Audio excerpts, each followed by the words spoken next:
The topic I chose for the lesson plan is environmental systems and societies. This lesson plan is basically because of the book Hot, Flat, and Crowded by Thomas Friedman. Okay, so what I did is that I didn't create exactly like the lesson plan for only one day, but for the whole term. I will explain what we'll do each day. Okay, so during this term, the students will read Thomas Friedman's Hot, Flat, and Crowded.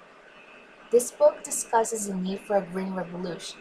The book has more than 400 pages, and therefore, the students are all required to read a lot more than usual. Class, however, will provide you with some extra time you need, so you'll not have to read as much as home, except for the first week of classes.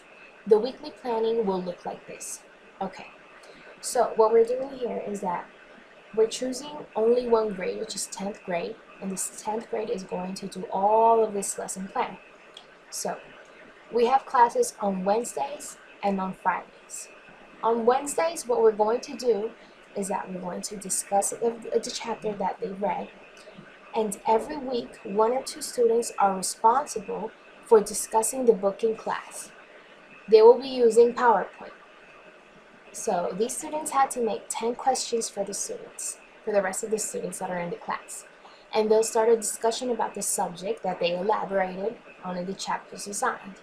This will count as a partial. Okay, so what I'm trying to do with this discussion is to create like a topic where there can be maybe like two groups. So one group will be talking about a specific topic related to the book, related to the chapter that they read, and the other group will be answering some questions. They will answer the questions that the other students will be making them, and that way they can create like a debate. Okay, so that's basically what they're going to do each Wednesday. The other day on Friday, they will be using these hours to read in class.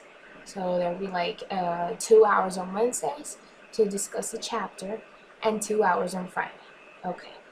So right now what I'm going to explain is how I'm going to grade all of this. Okay.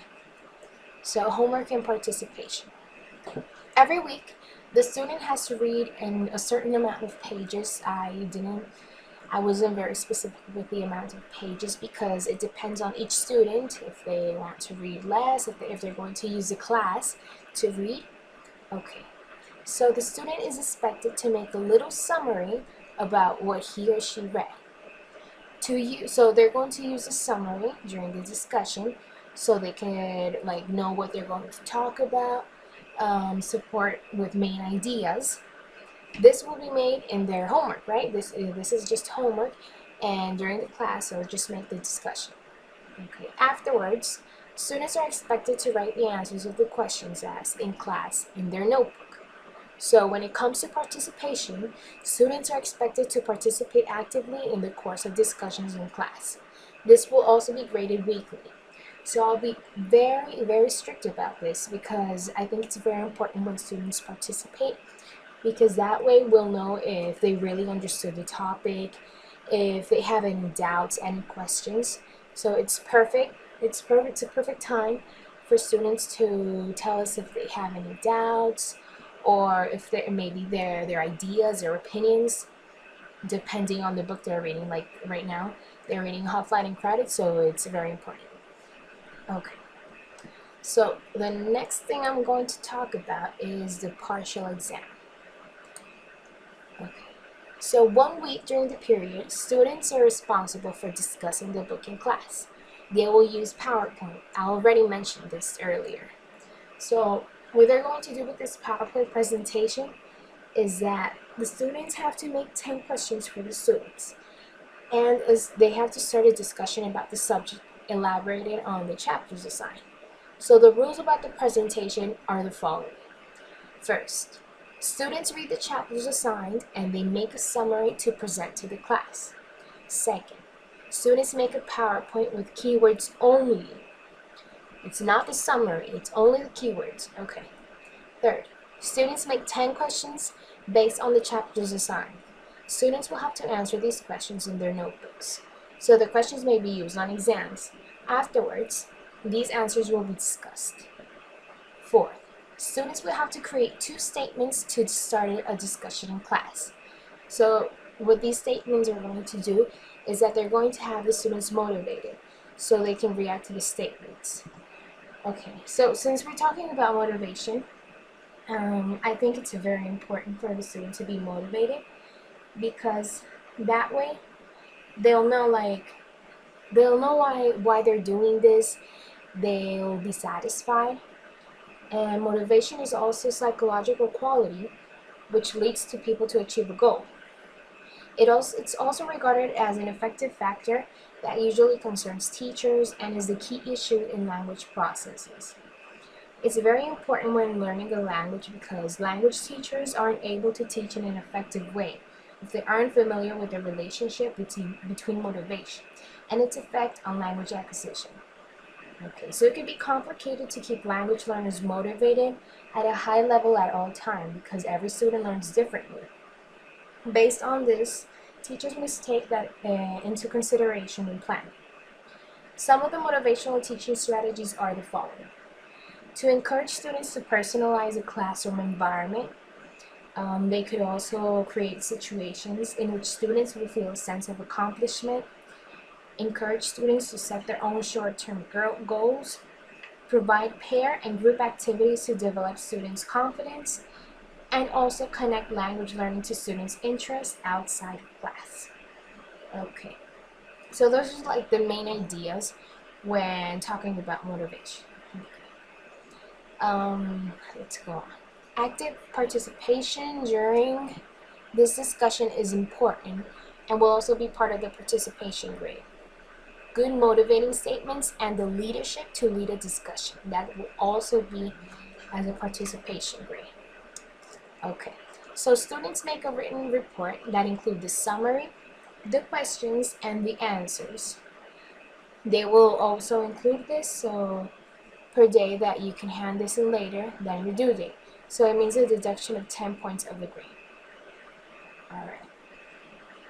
After that is the essay. Okay, so for the second partial, that was the first partial. For the second partial, students are expected to write a critical essay about the book and actions that should be taken, according to you. In this essay, we will also look for situations. Okay, so what the students are going to do during the essay is that they will look for solutions to the problems that we find on Earth. The main focus should be on actions that governments could make to improve the current state of the environment. Why did I think of this? Because I wanted to look for a way that the students could connect like the government and the environment.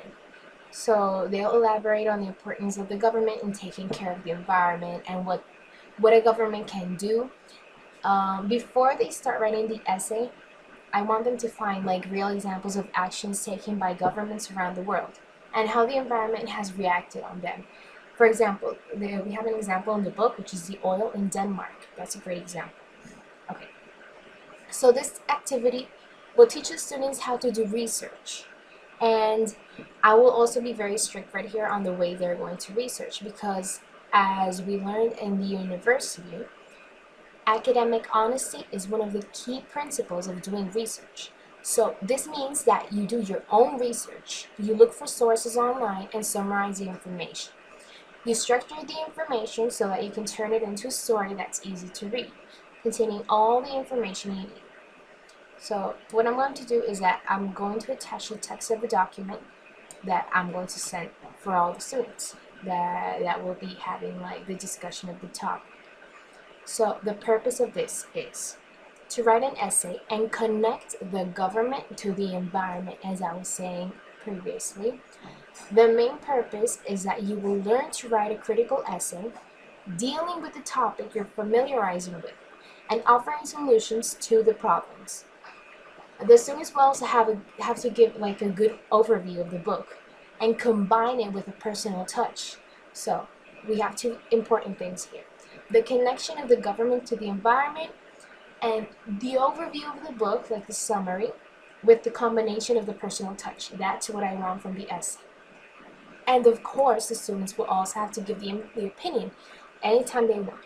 But they have to make sure that they have good arguments when giving an opinion. Okay, so the task is to collect information and turn it into an essay, which is completely yours, of each student. After collecting the information about the topic, the students will also need to define what they want to tell me about. Based on what they want to tell me, they can make an outline which explains how your essay will be. For instance, first, the title. Second, introduction. Here, you're going to introduce the topic. Third, the first part, so it depends on the subject. Fourth, second part, same thing. It depends on the subject. Third part, conclusion, you end the essay, and bibliography. You provide the reader of all sources you have used.